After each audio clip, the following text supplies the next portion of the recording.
Hello and welcome to The Telescope. Every week we bring you a fresh insight from the biggest car market in the world. Today we are on the launch of the NIO ES6 with over 127,000 units sold. The ES6 was, is, and by the looks of today, always will be NIO's biggest seller. I know I said that with the ET5, but some people are not happy with some of the compromises NIO made on the ET5 because of the battery swap system. For example, the seat height. They think the ride is a bit too harsh. They don't like there's not enough room in the back. None of those problems exist on the ES6. This finally is the complete package. The color we have here today is the stratospheric blue. This is the only standard color that's not black, white, and gray. So this is going to be a very popular color. Well, on the slight optional 20-inch wheels, I think this is only a €600 extra. And this is on the low rolling resistance Goodyear tire. And in a moment, you will see some of the performance footage we did on the airfield. This low rolling resistance tires, when you are deliberately trying to extract performance figures out of it, there is a difference between this and the Pirelli. But most of the time, I recommend people just buy this. Several features on the exterior. First of all is this much bigger air curtain. This is a much bigger air curtain to send some airflow to seal off all of the turbulence and the wake of this front wheel arch. The second feature is only noticeable at certain angles, but once you notice it, you cannot unseen it, is this fully flush side window. The B pillar, C pillar, and D pillar no longer sticks out. It is fully flush with the side window. This feature is pioneered by the Porsche Panamera. It's also present on the latest Range Rover. This is a design feature, but it also has an aerodynamic benefit because once you hide all of these pillars away, the airflow from here onwards are gonna stay attached all the way to the rear of the car, and that cuts drag. All of these contributes to the 0.25 drag coefficient for this relatively boxy SUV. This is not a coupe SUV. You will find coupe SUV that has a lower drag coefficient than this, but you will not find another traditional upright SUV that is as slippery as this. The ES6, of course, has all the cameras and the LiDAR that is standard on all of the NT2 platform NIOs. This will have all the capability we showed you earlier in the ET7 NLP Plus video. And this, of course, being a NIO CAN battery swap, we did a quick swap on the way here. So this car, as big and as wide and as heavy as it is actually the most potent long-distance electric SUV on the market today. And it's irrelevant about its range. It's so strong on long-distance driving purely because of that battery swap.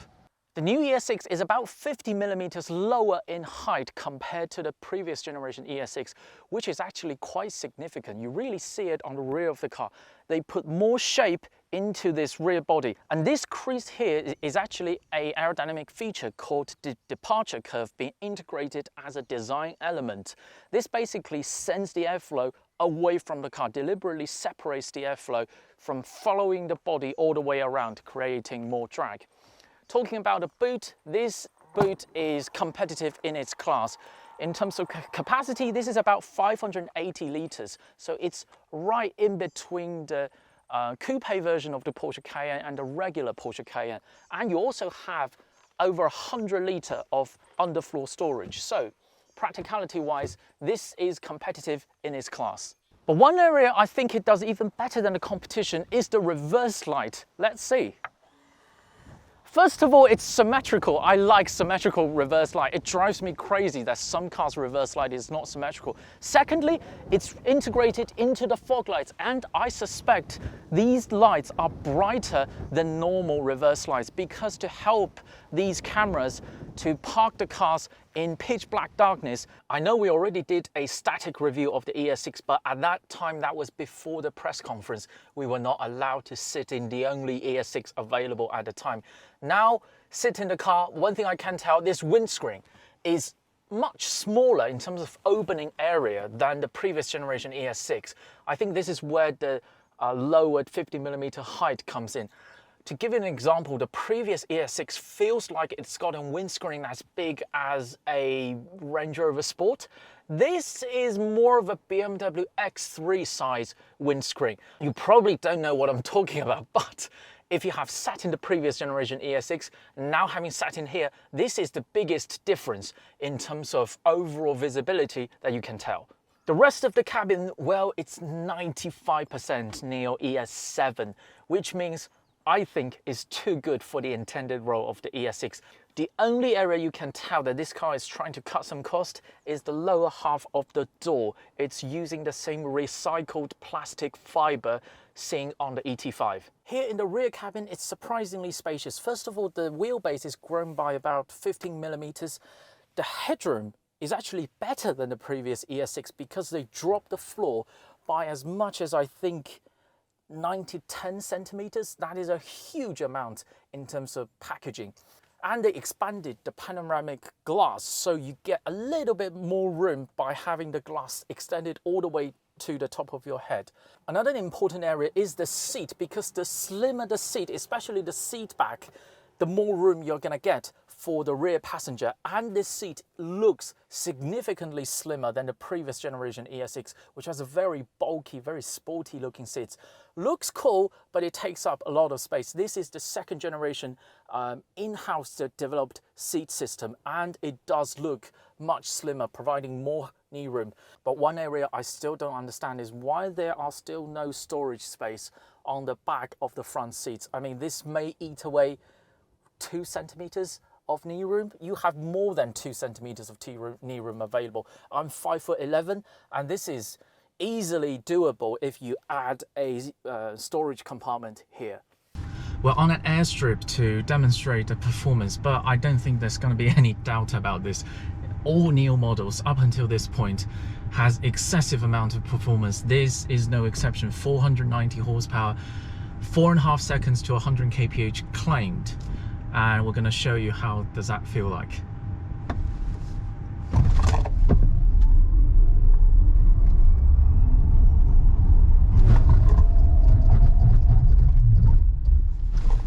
And this is on the low rolling resistance tire, so if we are on the Pirelli P0s, this should be even better, especially the braking. And the next part is where I was surprised. I actually drove this car briefly about 2 weeks ago on a damp track, and on the slalom 21 meters apart, the standard setup, this can regularly maintain about close to 60 kph through the slalom. And I have recently drove a very best handling petrol powered SUV on a Formula 1 track, and that car can also only maintain about close to 60 kph. So this car's slalom performance is unusually good. I need to sample more high performance electric SUVs to see if this is an attribute of the ES6, or it's just all electric SUVs are very good at this slalom test. So let's see. This should maintain stable speed at 57, 58, close to 60 kph.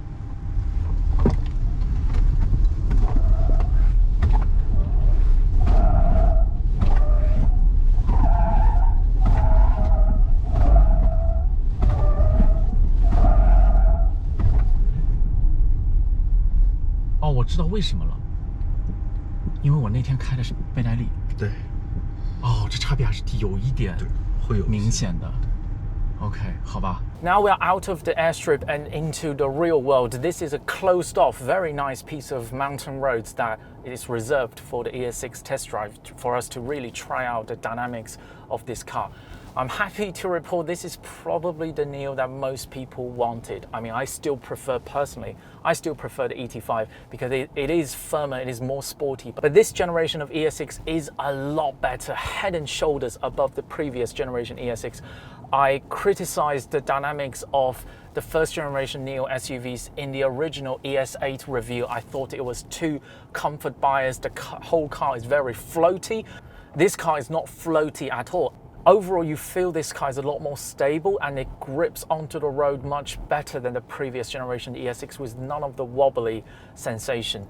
And NIO did all of that by actually lowering, making the springs softer on the suspension. That's how much they improved on this car.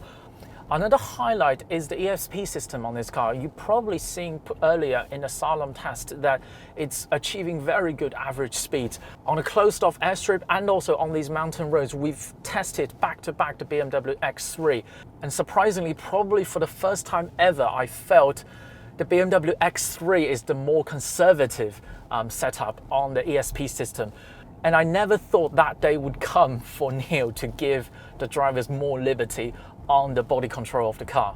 Another aspect that this generation has made a huge leap forward is just the sense of size this car feels on the road. This feels a much smaller car compared to the previous generation ES6 because the body, and especially the rear end, follows the direction so much better. The ES6, the previous generation ES6 on the road feels as big as the previous generation ES8 while being significantly shorter. This feels like a much smaller car, although actually on size they are virtually the same. All the time I've been speaking to you on camera, I'm actually on the sport mode of this car, which is not a mode that I will use on the previous generation ES6.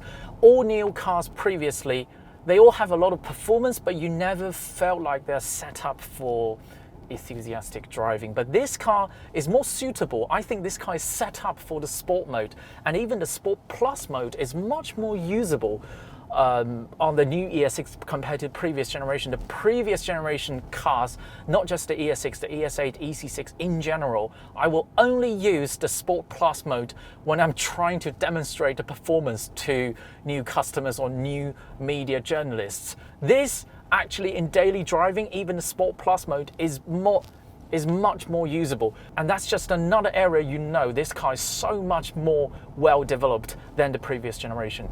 Overall, the ES6 is a very accomplished car. I cannot even pick an obvious problem apart from that lack of storage on the back of the front seats. It's big enough, it's very well made, it's very luxurious inside, it can battery swap, it has a very strong autonomous driving hardware currently on the software. This is behind the Avatar we reviewed a week ago and Xpun on the urban assisted driving functions, but NIO will have that function ready before the end of this year as well. But currently the biggest talking point on the ES6 is not about the car itself, because we know how good the ES6 can be, and it really is as good as we expected, but it's about the price. If I put my ex-NIO employee hat on and look at the product lineup as a whole, I can very easily give you a very educated guess on the price of this ES6. Actually, I already did that in the static review of the ES6. I guess it will be priced around 358,000 to 368,000. By the time you're watching this video, you would have already known whether my guess is correct or not, because we are filming on May the 16th, about 9 days before the actual launch. I think if you look at this car close enough, you would come to my conclusion that the ES6 is easily worthy of that price. However, whether the market has the patience to find that out, whether the customers has the patience to find that out, is a separate question that I cannot answer. That is all from the Telescope today. If you enjoyed this video, keep watching, keep subscribing. More videos coming along very soon.